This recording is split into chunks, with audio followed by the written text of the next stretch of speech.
Hello and welcome back everyone to the video series dedicated show on MTV that will gladly steal your partner. That's right, we're talking about The Challenge Season 37, Spies, Lies, and Allies, Episode 5.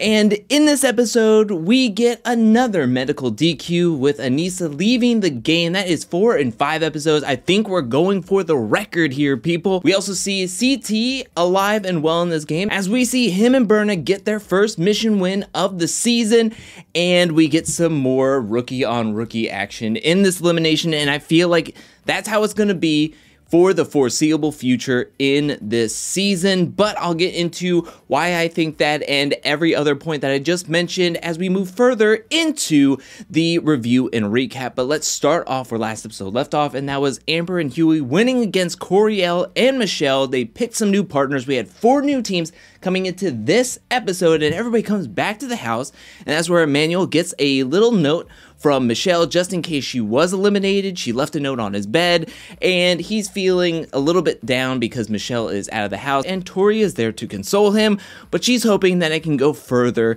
as we move further into the game. Then we have a lot of mini conversations happening around the house that I want to talk about out of order of what we saw them in the episode. We first get a conversation with Nany and Gabo, and Nany's just checking in with Gabo, and Gabo's like, I got 2 settings on here. I got Good Vibes Gabo and Gladiator Gabo. First of all, I love the alliteration, and he's like, I'm gonna turn it to Gladiator mode. Me and Emmy have to win. Then we move over to Nany having a conversation with Huey as they're like solidifying themselves as a new partnership and a new team heading forward. We also have a conversation between Gabo and Emmy is like, no more having fun. We have to win. There's a giant target on our back. No more fun. And then we move into the conversation between Josh and Amber. Josh is consoling Amber, and they both basically say that they're done with the Big Brother Alliance. Then we have a conversation happening upstairs that's parallel to this one, where Fessy, Nany, Casey, Aneesa, and Tori are all talking, and Fessy is frustrated. He's complaining about Josh. He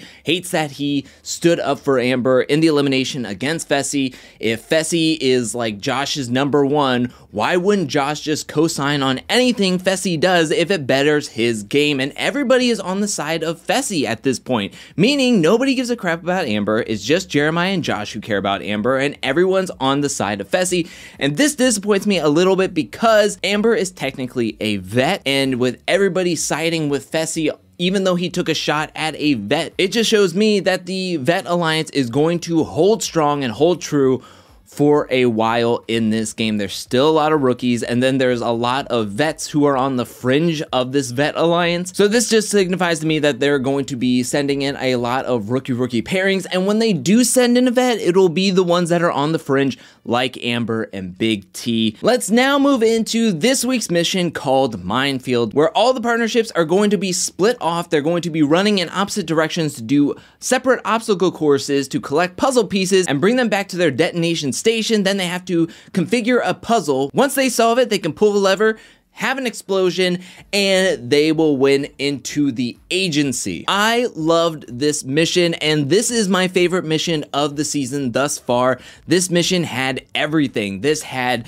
physicality, where you had to go up and over the walls underneath the barbed wire, but also you had to use your brain muscle because there was a math problem, and then you had to solve a puzzle. I just think that this was awesome. We got to see who is ready for this game, both mentally and physically, and who is coming up short, and a lot of people were coming up short when it came down to the math problem. And it just goes to show you have to work out your body, but also your brain, because this is what's going to separate you from the rest of the pack. This is what's going to separate you from coming in 2nd, 3rd, or 4th instead of 1st place. 2 big standouts in this mission were Berna and Emmanuel, as they were going very quickly through these obstacle courses. They were grabbing all these puzzle pieces as quickly as they could, as they were 1st and 2nd collecting all their puzzle pieces. Emmanuel and Casey got all their puzzle pieces first, but seconds behind them was CT and Berna. Something tragic that happens in this mission is when Aneesa is climbing over the wall, and then she just lets go, or it was an accident that she let go, and she falls right on her shoulder. It pops out of place. She is then wrapped up and taken to the hospital in an ambulance. It just reminded me of last season when Nicole Z had her shoulder pop out of place, and when she was taken off, I couldn't help but think that, yep, Aneesa's being disqualified from the season, and Logan is thinking the same thing as he's walking to the sideline as he is disqualified from being able to compete in the rest of this mission. It's a two-team race between Casey and Emmanuel and CT and Berna, and once CT gets all the puzzle pieces, he's like, step back, I got this thing, I'm the puzzle guy, and he demolishes this puzzle, hits that lever, and CT and Berna win into the agency, they win safety, they win power, and then we see Gabo and Emmy just like goes off on Gabo because he couldn't get the math problem correct. They weren't working well with each other, and this is when CT does this like Rocky speech to help motivate Emmy and get her mind back into the game. He's just like, you know what, you can get down on yourself, you can go lay down, feel down, or you can get up and fight. So everybody gets back to the house, and that's when Josh and Logan are talking with each other, and Logan's like, look, Aneesa's probably gonna get medically disqualified. I don't want to be paired up in a rookie team. I want to take destiny into my own hands, and I want to go into the elimination, go up against Gabo, win, and be able to steal any partner that I want. And Josh is like, that's very risky. We have to see what's going to happen with Aneesa. But a few minutes later, Aneesa comes back into the house, and that's when she announces that she's going to be medically disqualified. And so Logan is left as the rogue agent. We move to the club scene as we see Ed do some of his fantastic party moves. And then we have another conversation between Gabo and Emmy, and they agree that they're better apart, that they should not be paired up with each other. So Gabo runs over to Nani and says that he wants to go into the elimination, win, and then steal her. And Nani's like, I'm all for that. Steal me back, and I'll gladly be partnered with you. So we're 45 minutes into this episode, and we already know that Logan and Gabo are going to be facing off against each other in elimination. We know it's going to be a men's elimination because Aneesa was disqualified from the game, and I'm just sitting there going like, can we get to the elimination a bit early? The challenge was saying no as we go back to the challenge house after the club, and that's when we see Logan and Big T share a bed, and then they share breakfast the next morning. I'm loving them together. I love Logan. I love Big T. I don't know what their relationship name would be. Maybe it's Log T or Log T or Big L. I don't know. What do you think their relationship name should be? Let me know down in the comment section below, but I love them. I love them together. But from this happy coupling, we get a conversation between Josh and Casey where they are still not seeing eye to eye with each other or with the move that Fessy made against Amber. They're just not in agreement. They decide to agree to disagree, and they're going to split paths in this game.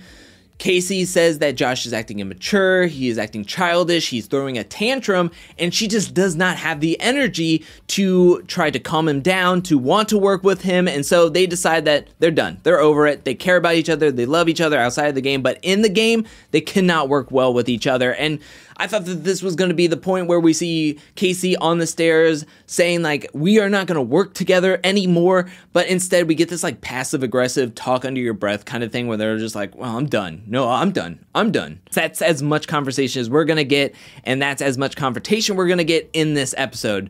We move into the nomination ceremony where CT takes the reins and he's like, look, everybody, we're going into the elimination. Logan wants to go. Gabo wants to go. What I think is best is if we make Logan the house vote, because then we know that it's only going to be a men's elimination. It harkens back to last season when Nicole Z was medically disqualified. Devin was the rogue agent, and they decided that they were going to make the house vote Devin to ensure it was a men's day. This works out for CT and Berna because if they send in Logan as the only person in the elimination, they only have to say one name, and it's Gabo, who is desperately wanting to go into the elimination. Everyone seems to be on board except for Logan, who is saying like, look, I understand where you're coming from, but I'd rather not be the house vote because then you could change your mind and not send in Gabo. And CT and Berna were like, no, we're definitely sending in Gabo. Fessy also backs up CT and Berna, saying that they will probably throw in Gabo because why would they send in anybody else? And I wanted to bring this up because there's a point where Fessy says that everybody's playing a clean, straight up game, and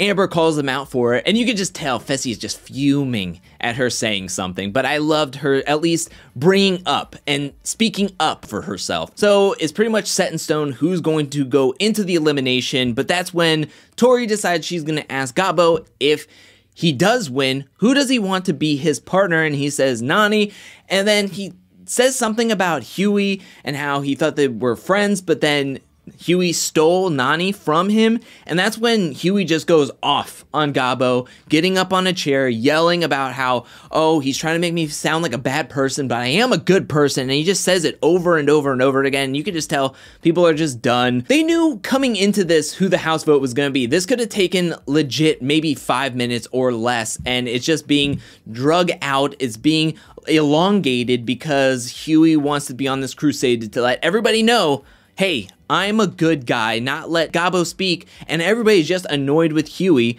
But despite his outburst, they still vote for Logan and Aneesa to be the house vote. So Logan's going into the elimination. We get a little mini conversation between Priscilla and Big T, where Big T is nervous for Logan. She wants him to come back into the game because they're really connecting and they're like comfortable with each other. And so there's that comfort within the house for Big T, and she does not want to see Logan leave this game in this episode.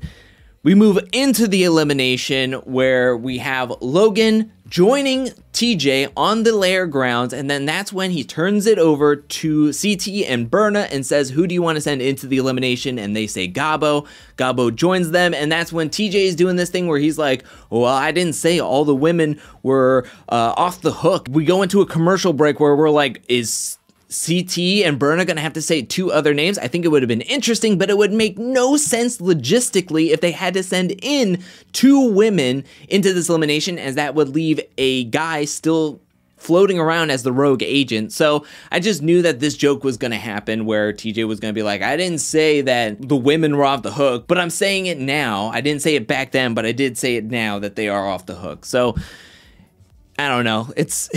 It was just a very predictable joke. This whole episode was a little bit too predictable in my opinion, but we move into this elimination called Higher Assets, where they have to solve a puzzle, and to see the answer key, they have to climb a rope, look at it, and then climb down and then put the puzzle pieces where they need to be. The first person to solve this puzzle wins, gets to stay in the game, choose their partner, while the other person is out of here. They are gone. At the start of this elimination, Logan talks about how he was trained to become a fireman, so this actually plays well into his hands, where on the other hand, Gabo is not so good with memory. During the aftermath, they talked about how this elimination took a long time, and both men really struggled in this elimination. Logan at one point was struggling physically to get back up the rope. I mean, he said he went up it like 7 times. That's a long rope.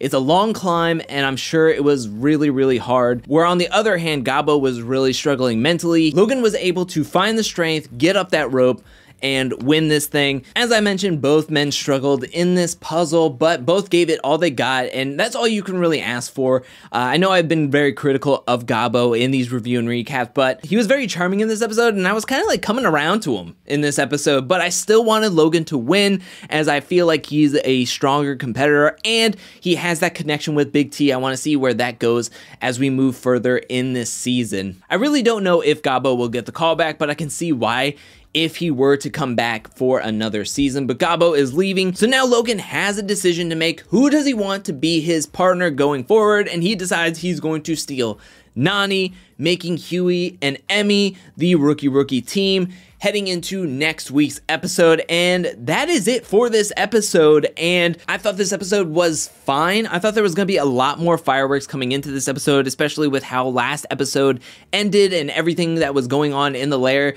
Instead, it was just like everybody was just doing their thing. It was a very straightforward episode, and when we did have like a confrontation, it was very passive aggressive. So to me, there wasn't a whole lot going on in this episode. It was very predictable, and it just cemented that the Vet Alliance and the Vet Truce is going to be holding on strong for a long time. I really don't think that there is going to be any real shakeups in the near future with how everybody was just fine. Yes, there is some splitting in the Big Brother Alliance between Josh, Fessy, and Casey, but other than that, no real game moves were made in this episode. I don't know. I really hope that something big happens next episode. We do see this like confrontation between Amber, Fessy, Josh, and Esther happening. So I'm really excited to see that in the next episode, because I thought that was going to happen in this episode, but we're going to have to wait next week, and I hope that something big happens from it, and maybe there is some tension, and maybe there is some shakeup, but I will believe it when I see it. But what do you think about this episode? Let me know that in the comment section below. What do you think about Aneesa being medically DQ'd? What did you think about CT and Berna winning this week's mission? And what do you think about Logan wanting to go into the elimination, going up against Gabo? Who are you rooting for? And are you happy that Logan and Nani are now partnered up with each other? Let me know anything and everything down in the comment section below of what you thought about in this episode. And while you're down there, hit that like and subscribe button. I'll be back really soon with more challenge content, more Challenge 37 content, more content in general. But until then, peace.